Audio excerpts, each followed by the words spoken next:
गांव के पुराने पीपल के पेड़ के नीचे बैठी बुजुर्ग दादी अक्सर बच्चों को डरावनी कहानियां सुनाया करती थी। लेकिन एक कहानी ऐसी थी जिसे सुनकर गांव के बड़े बूढ़े भी सहम जाते थे। सुगाहन चुड़ैल की कहानी। शुभा की शादी गांव में शुभा नाम की एक नवविवाहित लड़की थी। उसकी शादी बड़े धूमधाम से हुई थी और वह अपने पति रमेश के साथ बहुत खुश थी। लेकिन शादी के कुछ ही दिनों बाद गांव में एक अजीब घटना घटी। हर पूर्णिमा की रात कोई न कोई औरत रहस्यमय तरीके से गायब हो जाती थी। गांव के लोग डरने लगे, पर किसी को कुछ समझ नहीं आ रहा था। एक दिन रमेश को दूर शहर जाना पड़ा और शुभा को अकेले ही घर पर रहना पड़ा। उसकी सास ने समझाया, बेटी रात को दरवाजा मत खोलना, चाहे कोई भी पुकारे। शुभा ने सिर हिला दिया, लेकिन उसे क्या पता था कि उस रात उसकी जिंदगी हमेशा के लिए बदल जाएगी।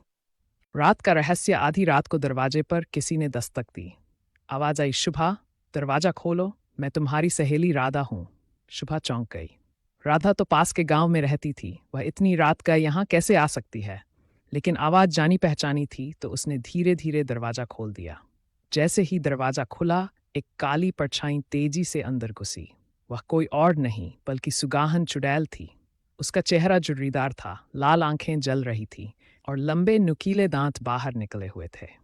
वह चुड़ैल सिर्फ उन्हीं नवविवाहित औरतों को निशाना बनाती थी जो अपने पति की लंबी उम्र की कामना करती थीं, क्योंकि वह खुद अपने पति की मौत के बाद चुड़ैल बन गई थी और अब हर सुहागन से उसकी मांग का सिंदूर छीनना चाहती थी। शुभा की सूझबूझ। शुभा ने तुरंत एक जलता हुआ दीपक उठा लिया और चुड़ैल के सामने कर दिया। आग देखकर चुड़ैल चीखने लगी और पीछे हटने लगी। तभी शुभा ने अपनी सास की बताई हुई बात याद की। अगर कभी